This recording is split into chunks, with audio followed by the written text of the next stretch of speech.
ओम शांति।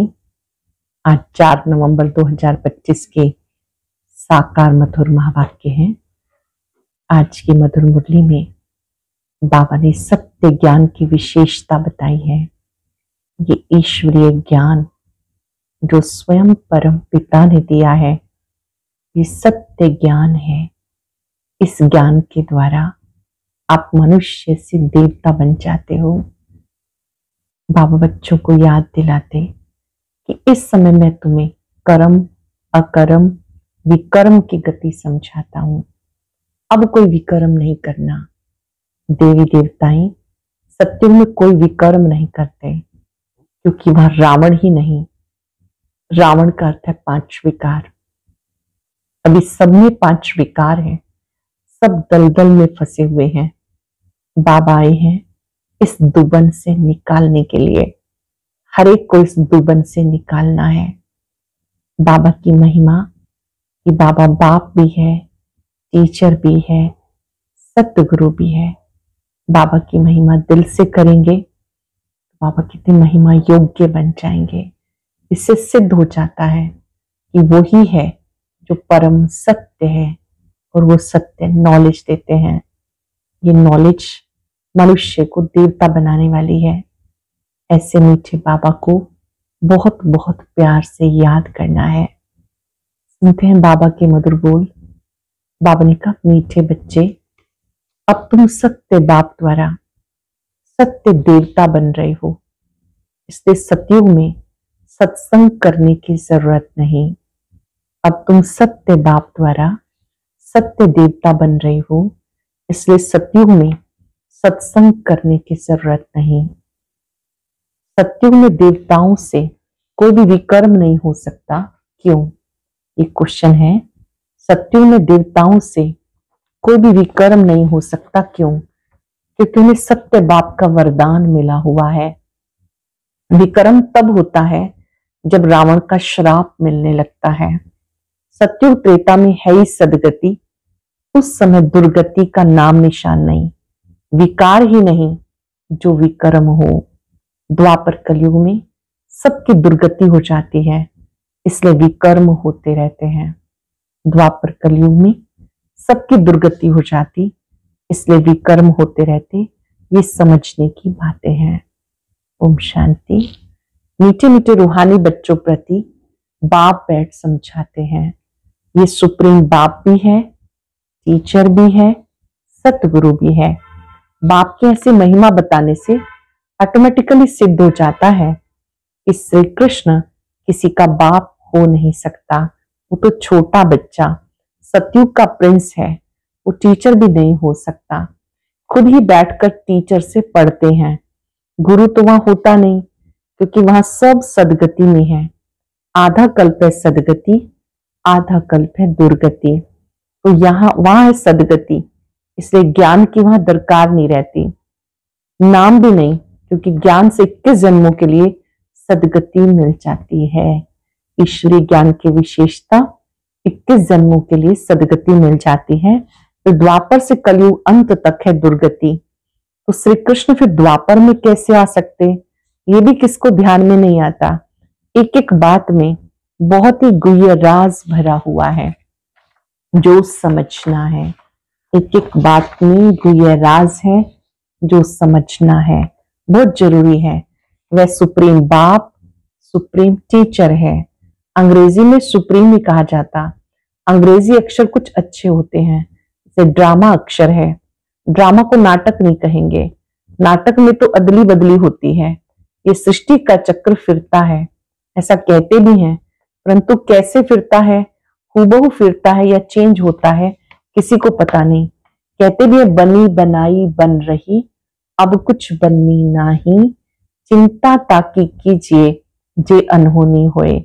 जरूर कोई खेल है जो फिर से चक्र खाता रहता है। इस चक्र में मनुष्यों को ही चक्र लगाना पड़ता। अच्छा, इस चक्र की आयु क्या है, कैसे रिपीट होती है, इसको फिराने में कितना समय लगता है, कोई भी नहीं जानते।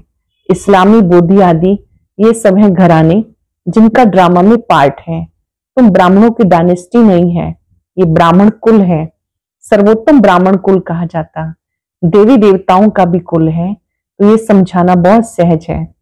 सूक्ष्म वतन में फरिश्ते रहते हैं, वहां हड्डी मांस होता नहीं। देवताओं को तो हड्डी मांस है ना। ब्रह्मा सो विष्णु, विष्णु सो ब्रह्मा। विष्णु की नाभि कमल से ब्रह्मा क्यों दिखाया? विष्णु की नाभि कमल से ब्रह्मा क्यों दिखाया?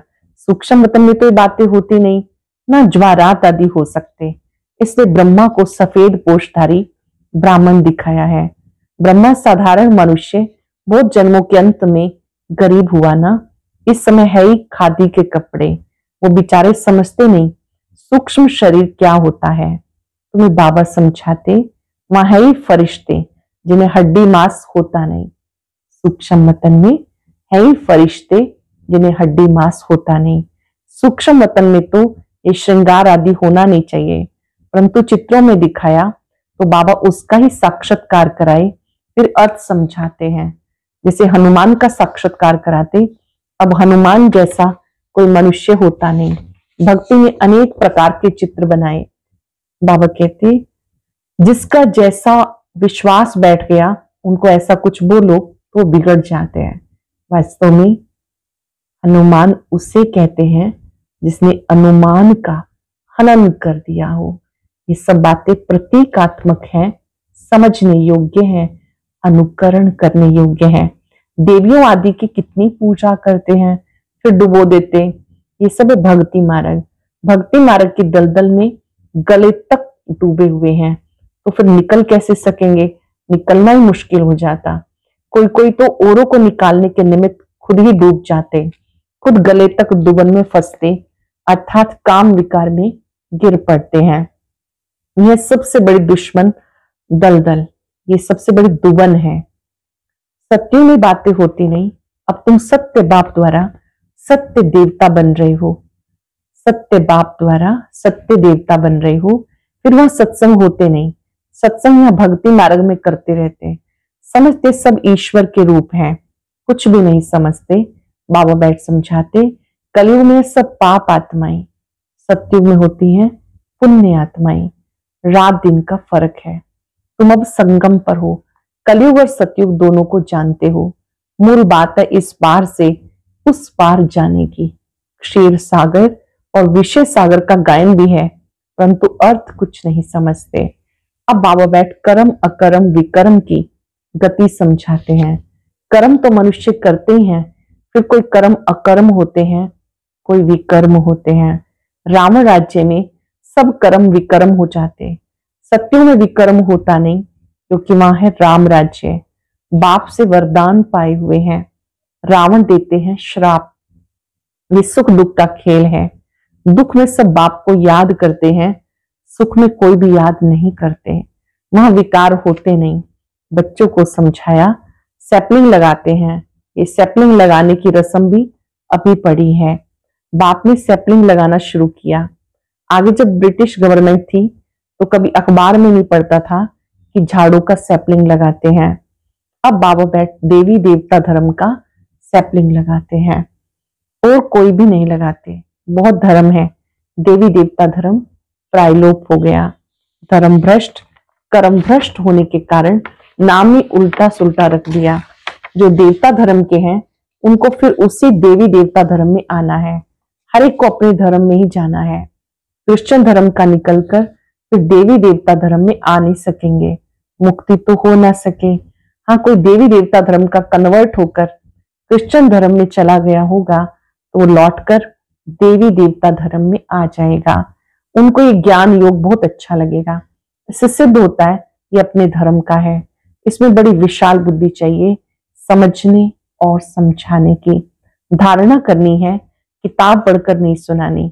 जैसे कोई गीता सुनाते हैं, मनुष्य बैठकर सुनते हैं, कोई तो गीता के श्लोक एकदम कंठ कर लेते, बाकी तो इसका अर्थ अब हर एक अपना अपना बैठ निकालते। श्लोक सारे संस्कृत में हैं। यहाँ तो गायन है, सागर को स्याही बनाओ, जंगल को कलम बनाओ, तो भी ज्ञान का अंत नहीं हो सकता। गीता तो बहुत छोटी है, 18 अध्याय हैं। इतनी छोटी गीता बनाकर गले में पहनते हैं। बहुत पतले अक्षर होते, गले में पहनने की भी आदत होती, कितना छोटा लॉकेट बनाते हैं।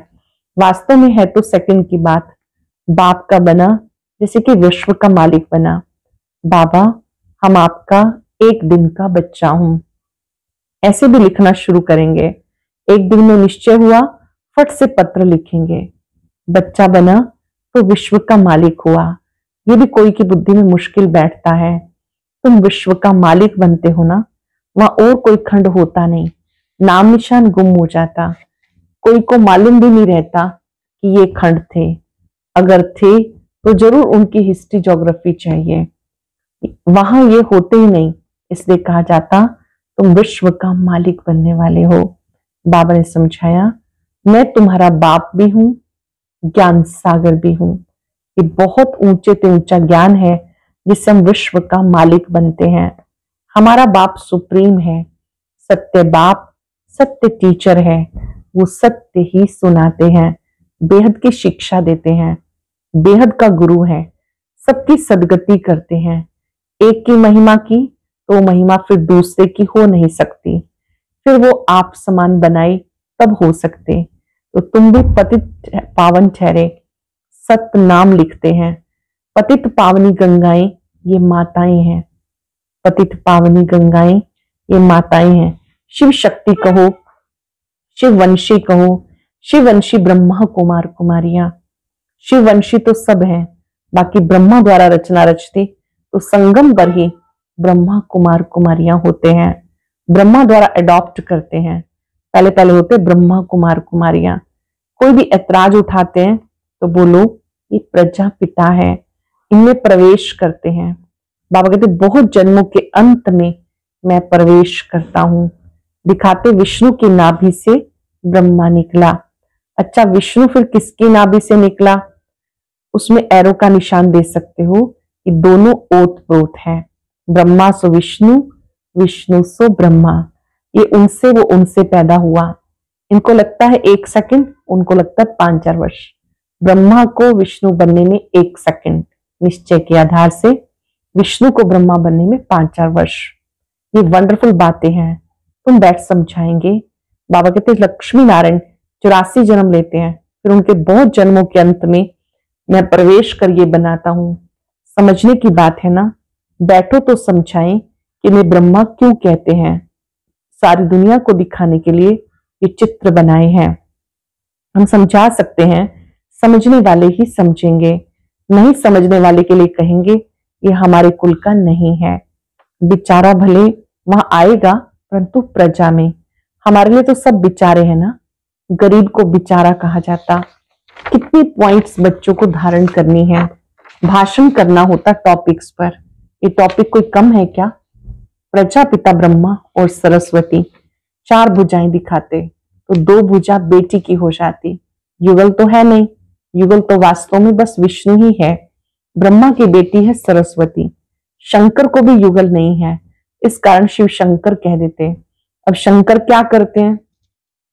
विनाश तो एटॉमिक बॉम्ब से होता है। बाप बैठ कैसे बच्चों को समझाते हैं। बाप कहते हैं मुझे याद करो, हिसाब किताब चुकतू कर, अब घर वापस जाना है, क्योंकि कयामत का समय है। बाप आते हैं सर्विस पर, सबको सदगति देते। तुम भी पहले गति में फिर सदगति में आएंगे। ये बातें समझने की हैं। इन बातों को जरा भी कोई जानते नहीं। तुम देखते हो कोई तो बहुत माथा कपाते हैं, बिल्कुल समझते नहीं।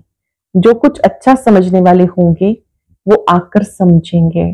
बोलो एक एक बात भी समझाना है तो टाइम दो, यहाँ तो सिर्फ हुक्म है, सबको बाप का परिचय दो। ये है ही कांटों का जंगल, यहाँ सब एक दो को दुख देखते रहते हैं, इसे दुख धाम कहते हैं। सत्युग है सुख धाम। दुख धाम से सुख धाम कैसे बनता है ये तुमको समझाएं।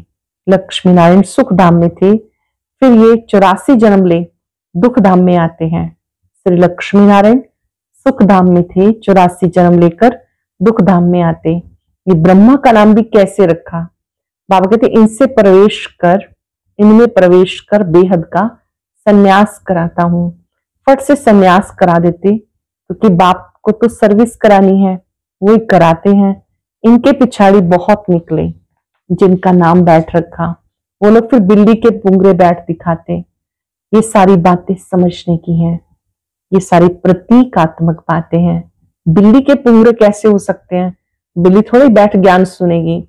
बाबा युक्तियां बहुत बताते, कोई बात किसको समझ में ना आए तो उनको बोलो जब तक अल्लाह को नहीं समझा तो और कुछ भी समझ नहीं सकेंगे। एक बात निश्चय करो और लिखो, नहीं तो भूल जाएंगे, माया भुला देगी।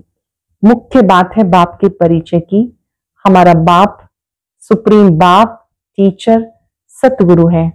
वही पर टीचर बनकर सारे विश्व के आदि मध्य अंत का राज समझाते हैं, जिसका किसी को पता नहीं। इस समझाने में टाइम चाहिए। जब तक बाप को नहीं समझा तब तक प्रश्न उठते ही जाएंगे। शिव बाबा पर पक्का निश्चय है तो कोई भी प्रश्न नहीं करेंगे। बाबा ने कहा निश्चय पक्का नहीं तो प्रश्न उठाते जाएंगे। अल्लाह नहीं समझा तो बे को कुछ नहीं समझेंगे, मुफ्त संशय उठाते ही रहेंगे। अल्लाह कौन है ये पक्का परिचय मिल जाए, फिर जो वो कहते हैं वो भी समझ में आएगा। बाबा ने कहा अल्लाह को नहीं समझा तो बे को कुछ नहीं समझेंगे, मुफ्त संशय उठाते रहेंगे। ऐसा क्यों? शास्त्रों में तो ऐसा कहते हैं। इसलिए सबसे पहले बाप का परिचय दो, सत्य बाप की पहचान दो। अच्छा मीठे मीठे सिक्के बच्चों प्रति माता पिता बाप दादा का याद प्यार गुड मॉर्निंग। रूहानी बाप की रूहानी बच्चों को नमस्ते। रूहानी बच्चों के रूहानी बाप दादा को याद प्यार नमस्ते गुड मॉर्निंग। शुक्रिया बाबा, शुक्रिया। धारणा के लिए सार है, कर्म अकर्म विकर्म की गुह्य गति को बुद्धि में रख अब कोई विकर्म नहीं करने हैं। ज्ञान योग की धारणा करके दूसरों को सुनाना है। सत्य बाप की सत्य नॉलेज देकर मनुष्य को देवता बनाने की सेवा करनी है। विकारों की दलदल से सबको निकालना है। कर्म कर्म विकर्म की गुह्य गति को बुद्धि में रख अब कोई विकर्म नहीं करने। ज्ञान योग की धारणा करके दूसरों को सुनाना है। सत्य बाप की सत्य नॉलेज देकर मनुष्य को देवता बनाने की सेवा करनी है। विकारों की दलदल से सबको निकालना है। वरदान है, अलौकिक नशे की अनुभूति द्वारा निश्चय का प्रमाण देने वाले सदा विजयी भव। अलौकिक नशे की अनुभूति द्वारा निश्चय का प्रमाण देने वाले सदा विजयी भव। अलौकिक रूहानी नशा निश्चय का दर्पण है। निश्चय का प्रमाण है नशा, नशे का प्रमाण है खुशी। जो सदा खुशी और नशे में रहते हैं उनके सामने माया की कोई भी चाल नहीं चल सकती है। जो सदा खुशी और नशे में रहते हैं उनके सामने माया की कोई भी चाल नहीं चल सकती। बेफिक्र बादशाह की बादशाही के अंदर माया आ नहीं सकती। अलौकिक नशा सहज ही पुराने संसार पुराने संस्कार भुला देता है। इसलिए सदा आत्मिक स्वरूप के नशे में, अलौकिक जीवन के नशे में, फरिश्तेपन के नशे में, भविष्य के नशे में रहो तो विजयी बन जाएंगे। कौन कौन से नशे में रहना है नोट करेंगे। आत्मिक स्वरूप के नशे में, अलौकिक जीवन के नशे में, फरिश्तेपन के नशे में, भविष्य के नशे में रहो तो विजयी बन जाएंगे। स्लोगन है, मधुरता का गुण ही ब्राह्मण जीवन की महानता है, इसलिए मधुर बनो और बनाओ। मधुरता का गुण इस ब्राह्मण जीवन की महानता है, इसलिए मधुर बनो और बनाओ। अव्यक्त इशारा, अशरीरी और विदेही स्थिति का अभ्यास बढ़ाओ। जैसे विदेही बाप दादा को देह का आधार लेना पड़ता है बच्चों को विदेही बनाने के लिए, ऐसे आप सब जीवन में रहते, देह में रहते, विदेही आत्मा स्थिति में स्थित हो। इस देह द्वारा करावनहार बनकर कर्म कराओ। देह करणहार है, आप देही करावनहार हो। इस स्थिति को विदेही स्थिति कहते हैं। इसी को फॉलो फादर कहते हैं। बाप को फॉलो करने की स्थिति है अशरीरी भव, विदेही भव, निराकारी भव। आज हम सब याद करेंगे, मैं अलौकिक नशे में रहने वाली सदा विजयी आत्मा हूं। अपने मस्तक में विजय का तिलक देखेंगे। अलौकिक नशे में रहना ये ब्राह्मण जीवन की महानता है। एक सेकंड में अपने फरिश्ते रूप को याद करें। मैं फरिश्ता, सब बातों से ऊपर, उड़ती कला में रहने वाला।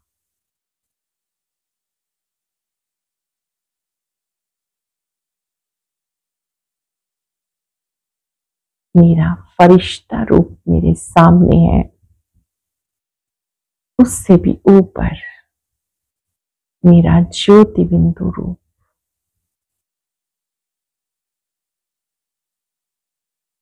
महसूस करें